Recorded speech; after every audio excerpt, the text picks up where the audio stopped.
Bismillahirrahmanirrahim. Assalamualaikum warahmatullahi wabarakatuh. Salam sejahtera. Datuk Yang Tua, terlebih dahulu izinkan saya merakamkan ucapan setinggi-tinggi terima kasih atas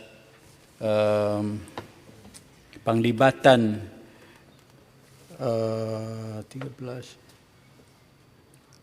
20 Saya ada 18 ini. 18 ahli yang berhormat terlibat dalam pembahasan ini.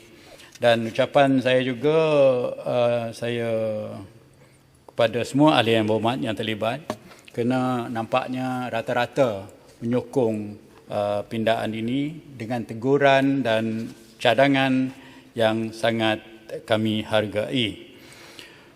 Datuk Yang Dipertua, biar saya memulakan jawapan saya secara umum berhubung dengan itu dan bakal boleh menjawab banyak persoalan yang dibangkit oleh ahli-ahli yang berhormat.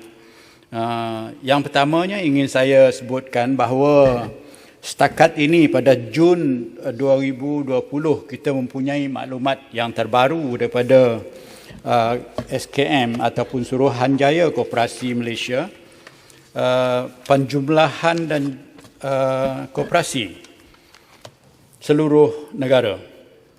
Bukan lagi sebagaimana yang pernah saya sendiri sebut yang berakhir pada 2019 dengan jumlah-jumlah yang tertentu. Sekarang kita mempunyai jumlah koperasi keseluruhannya ialah 14,668. Ada penambahan yang berhormat semenjak 2019.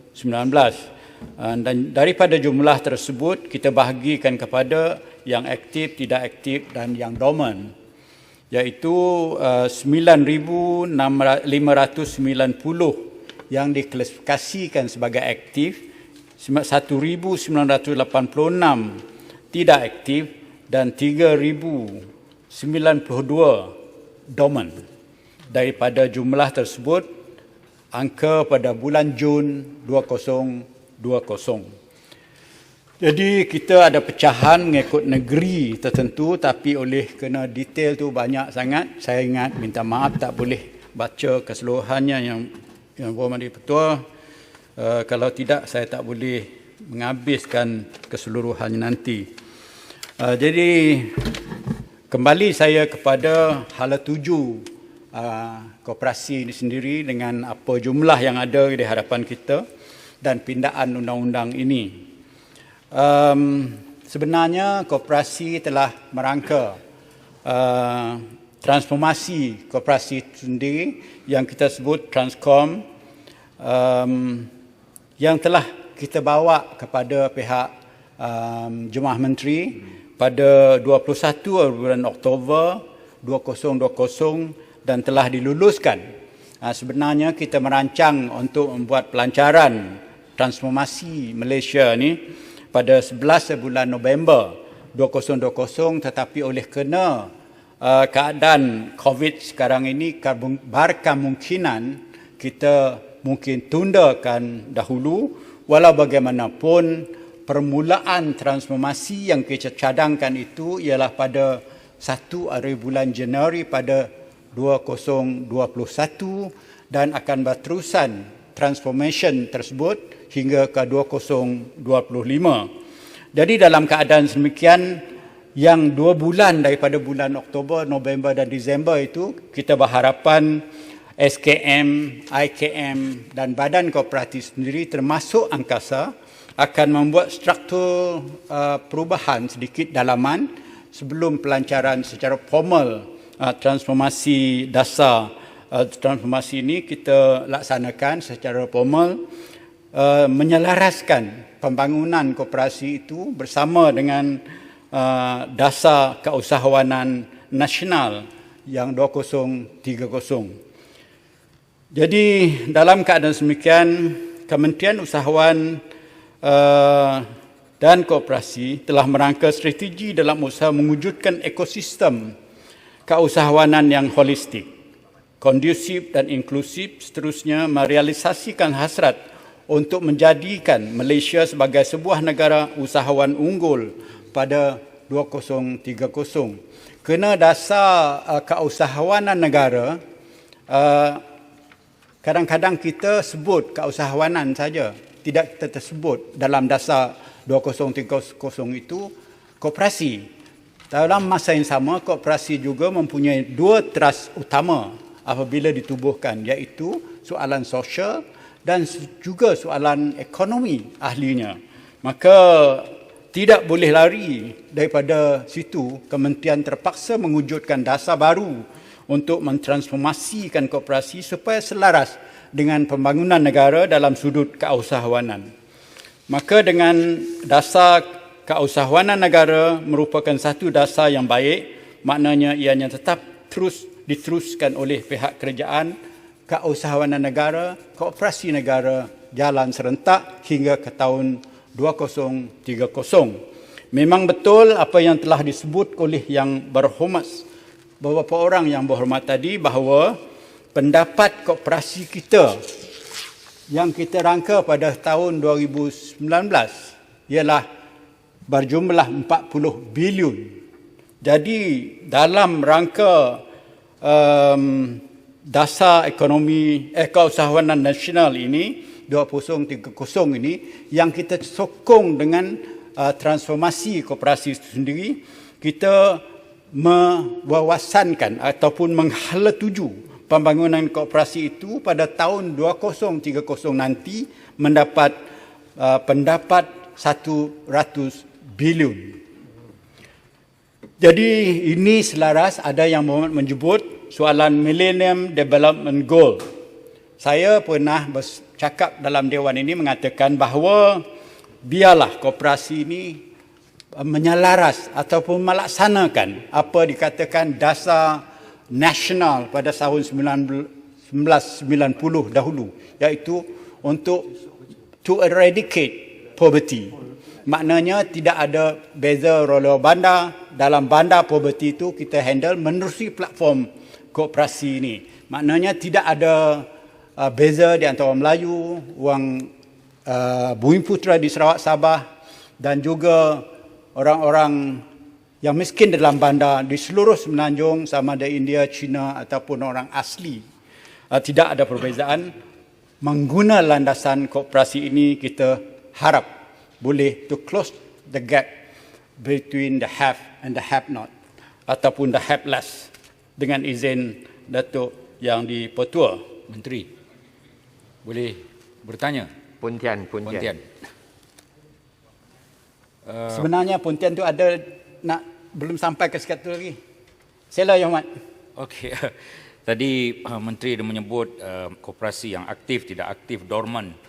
Sepanjang 8 ke 9 bulan era COVID ini, mengikut pandangan Menteri, adakah koperasi mempunyai ketahanan ketika era COVID 8 ke 9 bulan yang berlalu dibanding syarikat-syarikat biasa, dan setakat mana COVID 8 ke 9 bulan itu mempengaruhi perjalanan koperasi? Terima kasih. Terima kasih Yang Berhormat. Saya sangat menghargai soalan Yang Berhormat itu, oleh kerana biarlah saya balik kepada asas dia. Koperasi, walaupun kita mempunyai sekarang 14,668 koperasi seluruh negara, hampir 80% daripada koperasi ini ialah terdiri daripada ahli yang B40. Walaupun kita tidak menafikan bahawa banyak koperasi yang mempunyai kekayaan, aset dan juga kebolehan pendapatan yang tinggi, tetapi dalam masa yang sama ahlinya Yang Hormat masih orang B40. Jadi oleh kerana koperasi ini 80% daripada ahli orang B40. B40 inilah kumpulan yang sangat terjejas dalam keadaan MCO di bawah COVID, apabila kerajaan melaksanakan MCO untuk menangani COVID ini. Memang kita menerima hakikat bahawa mereka inilah yang terjejas. Kita mempunyai bukti figure yang tertentu tapi di sini saya tak ada yang hormat ya, jumlah yang sebenar koperasi yang terjejas.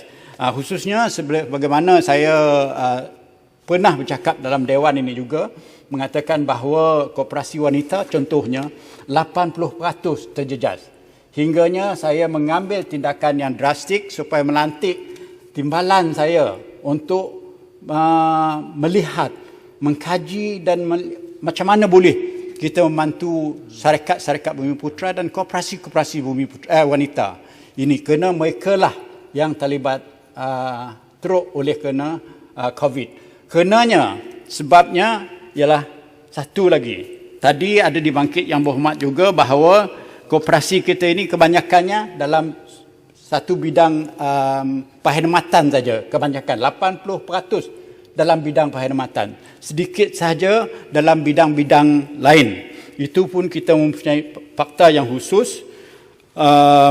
Tetapi oleh kerana mereka dalam perkhidmatan sahaja, dalam COVID ini, mereka yang terlibat dengan perkhidmatan, contohnya keuangan, pelancongan, restoran dan sebagainya, mereka inilah yang terjejas teruk. Jadi itulah kenapanya koperasi juga tidak boleh lari daripada terjejas dalam keadaan COVID ini yang berhormat. Jadi balik saya kepada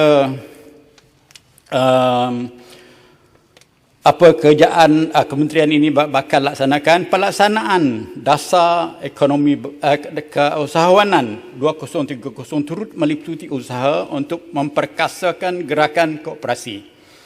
Bagaimana digariskan di bawah strategi kedua dalam trust strategi ketiga. Ini dia sebut strategi ini yang berhormat ialah dalam transformasi koperasi itu ada mempunyai 5 trust ataupun 7 yang bakal kita laksanakan daripada 2021 nanti. Koperasi sebagai pemacu kepada pembangunan sosioekonomi yang inklusif.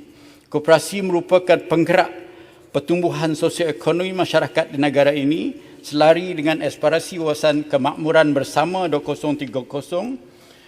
Jadi di situ juga satu tajah yang ataupun trust untuk kita macam mana kita nak melaksanakan wawasan kemakmuran bersama ni yang berhormat. Sebabnya ialah saya nak beri sedikit perulasan. Contohnya yang berhormat. Contohnya kita mempunyai koperasi, saya sebut koperasi yang maju, yang besar, yang mempunyai sumber keuangan yang banyak. Contohnya Bank Rakyat. Bank Rakyat mempunyai 1 juta ahli.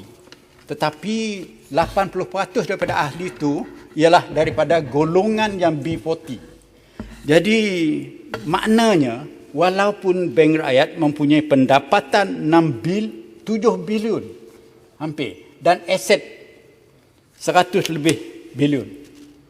Tetapi malang sekali masih ada yang B40 di dalam tu. Jadi itulah apabila saya sebut kemakmuran bersama, saya telah meminta pihak agensi besar yang terus di bawah kementerian ini iaitu Bank Rakyat dan sebagainya dan juga koperasi SKM dan koperasi itu sendiri untuk melihat supaya penciciran pendapat yang begitu banyak sekali boleh sampai kepada ahli-ahli yang B40 ini. Itulah maknanya yang saya nak sebut sebagai kemakmuran bersama yang kita bakal laksanakan menerusi transformasi koperasi itu sendiri. Strategi ini dilaksanakan melalui 3 inisiatif seperti yang berikut. A. Memperkasakan gerakan koperasi dalam kalangan B40 dan masyarakat luar bandar, termasuk menggalakkan penubuhan koperasi berasas komuniti. B. Meningkatkan kapasiti dan keupayaan koperasi dalam sektor ekonomi utama melalui perluasan akses kepada program bantuan peluang perniagaan taras dengan pengusahaan kecil dan sederhana. C. Mentransformasi lanskap ekosistem koperasi dengan melaksanakan anjakan paradigma terhadap struktur agensi koperasi serta liberalisasi kerangka perundangan koperasi. Jadi pindaan ini salah satu daripada tindakan Yang Berhormat. Jadi ada disebut Yang Berhormat tadi berhubung dengan, kalau tak salah saya, daripada Kanga saya ingat, berhubung dengan konsultasi dan sebagainya. Sebagai umum saya nak beritahu ke sini, sebenarnya perundangan koperasi itu sendiri telah ada kerangka pindaan yang menyeluruh untuk memperkenalkan undang-undang koperasi baru pada tahun 2017. Tetapi apabila pada tahun 2018, macam mana pun, hanya 12 section saja diambil keluar daripada situ untuk dipinda secepat yang boleh. Maknanya low hanging fruit untuk Pantai Badan memudahkan untuk pengurusan koperasi. Dan saya masih boleh bersetuju dengan apa yang dibuat pada tahun 2018 dan 2019 yang saya bentang pada hari ini. Walaupun ada pindaan sedikit, ada lagi pengguguran 1-2 cadangan pada tahun 2018-19 yang kita keluarkan oleh kerana selepas engagement ataupun urus kita dengan stakeholder yang lain, khususnya Bank Negara dan juga MOF. Jadi dalam keadaan sedemikian, saya masih melihat bahawa mentransformasi keseluruhannya perundangan koperasi itu masih dilihat sebagai perkara yang penting. Kerana undang-undang yang digubal pada 1993 itu perlu pengisian baru. Oleh kerana dalam environment baru, keadaan baru, contohnya dulu kita tak pernah menggunakan e-commerce, tak guna jadi digitalization, kita tak gunakan banyak sangat benda-benda yang apa yang kita laksana kepada masa sekarang. Dan masa COVID ini kita berpengalaman lebih luas lagi dalam soal digitalization, ekonomi, e-commerce dan sebagainya. Jadi pasaran atas talian dan sebagainya. Banyak lagi perkara-perkara sedemikian, maka saya telah meminta pihak SKM melihat semula Undang-Undang 2017 itu dan diserahkan kepada pihak konsultan. Kita bakal minta ke SKM kaji untuk melantikkan konsultan yang mempunyai ekspertis, boleh berbincang dengan semua pihak, bukan saja universiti tetapi juga pihak peniaga-peniaga yang besar, yang berjaya. What's next can we do to advance koperasi punya movement di Malaysia, daripada sudut commerce-nya, dari sudut bisnesnya, industrinya dan berbagai lagi. Jadi Datuk Yang Tua, itu strategi yang 3 saya sebut tadi, selaras dengan aspirasi dasar keusahawanan negara 2030, sasaran nasional yang ditetapkan bagi sektor koperasi yang telah meningkat perolehan koperasi daripada 40 bilion sebagaimana yang saya sebutkan tadi 2018 kepada 60 bilion pada tahun 2025, seterusnya 100 bilion pada 2030.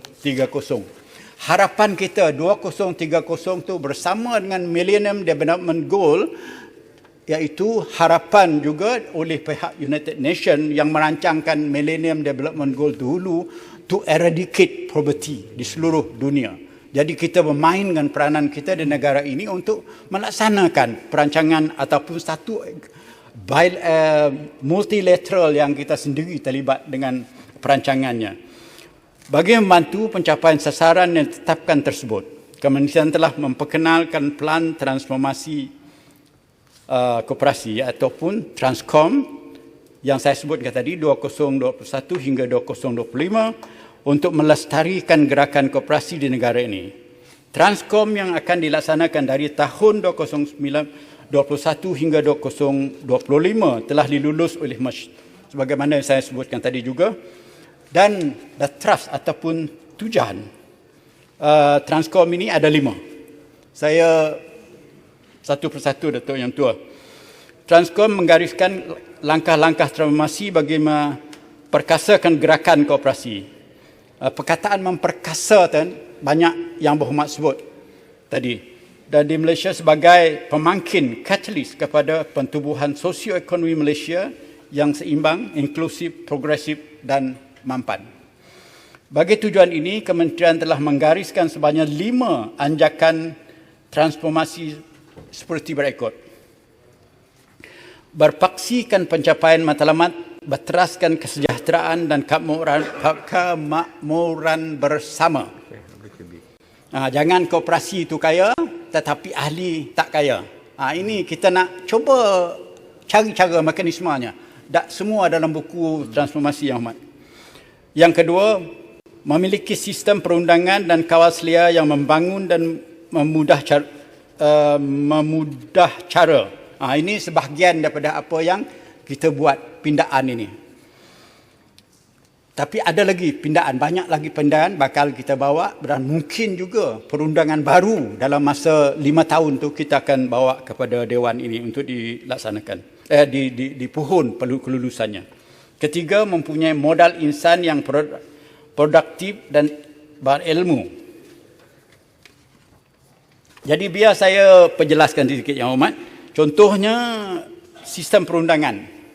Pada masa sekarang ialah Sultan Perundangan Koperasi itu sendiri, SKM, dia hampir blur dia punya level daripada lembaga iaitu Suruhanjaya Koperasi itu sendiri dengan pentadbiran Suruhanjaya itu sendiri.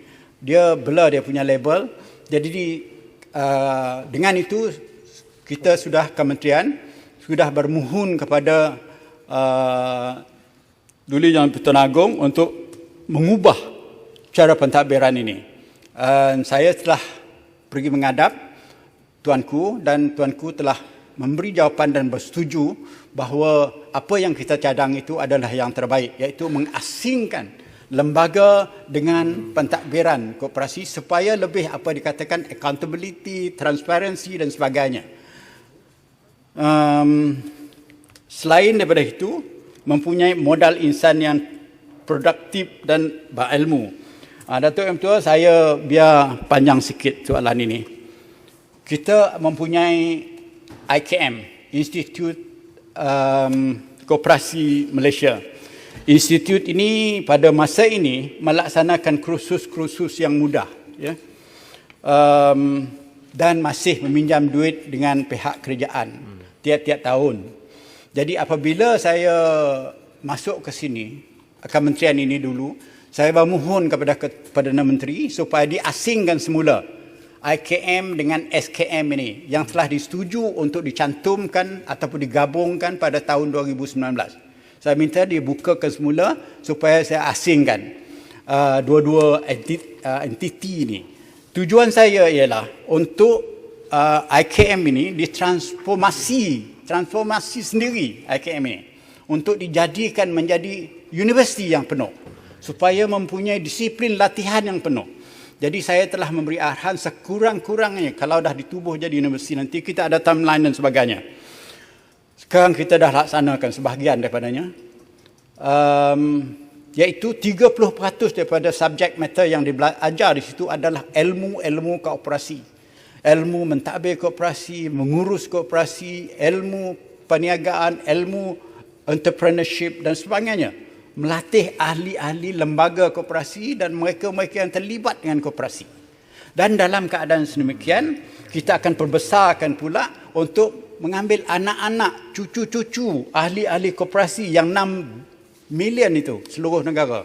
Kita bawa mereka berlatih di situ dengan kalau ada mempunyai kelayakan, kerana kita juga mahu MQA dan kelulusan daripada Kementerian Pengajian Tinggi untuk memberi akreditasi kepada pelajar-pelajar daripada universiti ini nanti. Dan universiti ini kita rancang dengan begitu rupa, ada mempunyai keunikan sendiri, latihan-latihan yang bakal kita beri. Satu, untuk menguruskan koperasi. Yang kedua, untuk memberi ilmu keusahawanan. Yang ketiga, untuk memberi ilmu pengauditan dan perakaunan keuangan. Jadi dalam keadaan sebenarnya apa yang Yang Berhormat sebut tadi memang betul. Saya menerima hakikat bahawa ada kelemahan daripada sudut pengauditan, ada kelemahan daripada sudut keusahawanan. Itulah kenapanya kebanyakan koperasi kita hanya koperasi yang beri pinjaman keuangan. 80% dalam servis sektor. Dalam sektor lain, pertanian, pembinaan, perkelangan, pelombongan hanya kurang daripada 20%. Jadi dalam keadaan demikian, kalau latihan ini menerusi universiti, bukan saja kita boleh inject ada new pemikiran baru, tetapi kepakaran profesionalisme boleh kita injek ke dalam koperasi seluruh negara menerusi transformasi yang kita bakal laksanakan. Dan modal insan yang lebih kehadapan pandangannya. Dan yang keempat, mempunyai modal perniagaan baru berteraskan teknologi dan pengetahuan. Ini juga satu perkara yang baru. Kerana kita tidak boleh lari. COVID ini mengajar kita bahawa menggunakan pasaran atas talian contohnya. Saya 2-3 bulan lepas banyak bercerita membuat pasaran kita sendiri, online marketing, online market dan sebagainya. Saya sebut contohnya macam Lazada, macam Shopee, bahkan saya sebut macam Alibaba. Semua ini angan-angan yang besar lah.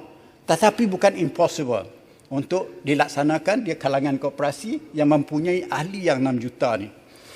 Jadi dalam keadaan demikian kita melihat model ini, bahkan baru-baru ini apabila kita mengadakan APEC SME meeting yang dipengurusi oleh Malaysia, saya sendiri, meliputi negara-negara maju macam Jepun, Amerika, Korea, Taiwan, Hong Kong, Peru, Mexico dan sebagainya. Baru pun habis pada 22 hingga 21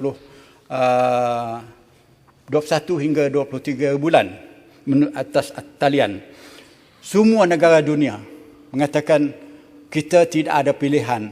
Kita kena adapt, kita kena embrace the digital economy ini, kita kena terima e-commerce ini, kita kena terima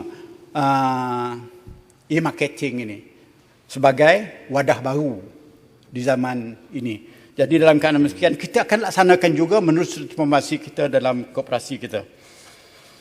Jadi yang kelima, mempunyai modal perniagaan baru. 5, mempunyai sistem perancangan berdasarkan bukti, evidence based, serta sistem penyampaian dan pemantauan berinovasi mesra pelanggan. Jadi ini adalah 5 trust yang bakal dilaksanakan oleh pihak SKM kepada pihak koperasi. Jadi Datuk Yang Tua, saya tak nak pergi ke detail sangat, kalau tak memang kena allocate sampai hujung minggu hari Jumaat baru habislah. Jadi saya pindah daripada soalan dasar tadi, iaitu transformasi keusahawanan, saya pada jawapan-jawapan kepada soalan-soalan dibangkit oleh Yang Berhormat. Contohnya Yang Berhormat daripada Ledang, Jempol dan YB Papa memohon penjelasan mengenai sasaran dan semangat sebenar pindaan RU koperasi ini. Ini sebagai mudah saya, pindaan ini memudahkan penubuhan dan pendaftaran koperasi untuk menggalakkan penglibatan masyarakat dalam koperasi. Dalam masa yang sama, koperasi juga digalakkan untuk menambah keanggotaan untuk mencapai hasrat kerajaan melahirkan usahawan bagi alternatif mengurangkan kadar pengangguran. Jadi sebenarnya bukan itu saja Datuk Yang Tua, sebenarnya kita boleh lari. Apa yang berlaku di luar negara, apa yang berlaku di luar negara lain, koperasi-koperasi di negara lain, itu dah jauh ke hadapan daripada mengurangkan jumlah orang yang boleh menubuh koperasi. Jadi apabila jumlah orang boleh menubuh koperasi menjadi berkurangan, dengan sendirinya yang nak pada masa sekarang, contohnya kita nak sign minit selepas mesyuarat tu. Berapa orang quorum untuk mesyuarat? Berapa orang mesti sign minit? Berapa orang jadi auditor? Semua sudah seluruh dunia, daripada England sampai Singapura-nya sudah berkurangan semua. Jadi bukan kita kata orang buat macam tu, kita kena buat macam tu. Tapi that's the best. Kalau kita lihat sedemikian. Jadi maka tu cadangan yang telah dibuat pada mengambil keluar daripada pindaan 2017 diguna pakai pada cadangan bagi pindaan yang ada sekarang ini pada 2018 dan 2019 tu adalah relevan supaya kita bergerak bersama kehadapan sebagai koperasi-koperasi dunia yang lain. Yang kedua, meningkatkan pematuhan kendi koperasi melalui liberalisasi perundangan, khususnya dalam mendapatkan dana daripada pihak luaran. Ini juga ada persoalan yang berhormat tadi, membenarkan meminjam daripada bank. Bukan semua bank yang hormat, bank tu akan disinaraikan oleh pihak bank negara dan juga koperasi Suruhanjaya Koperasi. Dia bank tersinarai yang disetujui oleh pihak SKM dan bank negara untuk pihak koperasi meminjam. Bukan semua bank. Dia tak bolehlah pergi bank Wan Junaidi nak minjam, bank Wan Junaidi kalau ada lah. Dia bank tu kena sinarai dahulu dan diterima pakai oleh pihak bank negara dan juga SKM. Barulah koperasi itu boleh meminjam kepada bank tersebut. Itu supaya liberalize dia sendiri daripada mengungkung hanya boleh meminjam kepada bank dan bank rakyat. Membuka peluang kepada usahawan dalam kalangan anggota koperasi untuk meningkatkan pendapatan melalui perniagaan, aktiviti perniagaan. Jadi ini satu lagi tujuan kita ialah untuk memperluaskan lagi jenis perniagaan ahli-ahli koperasi dan anggota koperasi itu sendiri. Bukan hanya tertumpu bagaimana yang kita lihat sekarang, hanya kebanyakannya daripada buat kredit company saja, macam kredit koperasi saja. Jadi kita hendak perluaskan dalam semua bidang. Bidang pertanian yang sebagaimana yang disebut, food security, dalam bidang pembinaan nerancak koperasi tertinggal di belakang tak terlibat. Tetapi dalam masa yang sama, pelatihan mana juruteranya, mana QC-nya, mana electrical engineer-nya, mana juruteranya. Jadi dia mesti diperkukuhkan. Itulah kenapa kita mencari penjagaan secara holistik. Koperasi itu sendiri, SKM itu sendiri mempunyai cadangan-cadangan yang holistik untuk mewujudkan supaya koperasi boleh terlibat dengan semua bidang. Yang berhormat Pasir Mas, Yang Bayan Lepas, Ledang, Papa dan Jempol meminta Kementerian menjelaskan cadangan modal perniagaan untuk memperkasakan koperasi dan peranan SM membantu koperasi. Penyediaan kawal selia koperasi. Kementerian melalui SM melaksanakan penguasaan dan pensiasatan mengikut zon yang merangkumi zon utara, selatan, timur, Tengah, Sabah dan Sarawak. Manakala dari segi penyeliaan dan pembangunan koperasi dibuat melalui pejabat wilayah SKM di seluruh negara. 2. SKM juga telah menyediakan garis panduan sebagai rujukan untuk koperasi menjalankan aktiviti koperasi serta memperkasakan tabik urus koperasi. Ianya boleh dicapai melalui laman web SKM. Ketiga, memperkasakan sistem aduan online yang lebih bersistematik dan responsif terhadap aduan yang dikemukakan. Keempat, mempermudahkan saluran... Menteri, sekejap Menteri. Silakan, Bayan Baru. Terima kasih Menteri. Oleh kerana saya rasa masa tak berapa cukup dan saya mohon supaya Menteri beri jawapan bertulis kepada Bayan Baru yang saya tanya tentang berapakah koperasi yang dormant, koperasi yang untung, koperasi yang memberi dividen kepada ahli dan koperasi yang tidak untung dan sebagainya ya. Ini penting dan saya juga harap Menteri ambil maklum tentang apa yang berlaku tahun 1980-an di mana ada koperasi-koperasi, pergerakan koperasi yang gagal besar, terutamanya multipurpose yang link dengan MCA. Bagaimana SKM itu boleh mengelakkan benda ini berlaku sekali lagi kerana ini adalah isu yang sangat besar. Kerana pada kegagalan pada tahun 80-an sehinggakan rakyat tidak yakin dengan koperasi dan benda check and balance ya dan juga pemantauan daripada SKM itu amat penting supaya mengembalikan keyakinan. Mohon penjelasan Menteri. Terima kasih. Sila Menteri. Terima kasih Yang Berhormat. Persoalan Yang Berhormat yang pertama tadi, mohon daripada jawapan bertulis tu insyaAllah. Pegawai saya dekat belakang sana, dia dengar tu. Yang Berhormat dah bangkit berhubung dengan koperasi yang maju, yang kurang maju, yang dormant, yang tidak tu dan sebagainya. Kita akan bagi jawapan yang bertulis Yang Berhormat. Jadi pegawai kat belakang tu jangan tunggu saya bagi arahan Yang Berhormat dah minta tu. Yang kelima, sistem pendigitalan koperasi yang sedang dibangunkan dalam rancangan Malaysia ke-12 untuk menyediakan pengkalan data supaya perancangan dan pembangunan gerakan koperasi lebih efektif. Pegawai penyelidik SKM turut memberi khidmat nasihat kepada koperasi secara lawatan fizikal dari masa ke semasa yang berfokus kepada pembangunan perniagaan dan aktiviti koperasi. Yang akhir, kementerian melalui SKM juga akan meningkatkan kompetensi pegawai penyelia melalui latihan dan penyidikan secara berterusan, merangkumi aspek perundangan dan keusahawanan. Yang di sini Yang Berhormat, ini bukan akhir untuk jawapan saya, akhir untuk jawapan yang 3 orang YB itu tadi Yang Berhormat. Ini daripada Yang Berhormat Jelbu, Yang Berhormat Greek bertanya mengenai kriteria khusus untuk menggalaskan koperasi di Malaysia. Program pembangunan untuk meningkatkan aktiviti koperasi. Mengkualifikasikan koperasi Yang mengikut... Berhormat Menteri, Ya. jam telah menunjukkan tepat pukul 1 tengah hari. Jawapan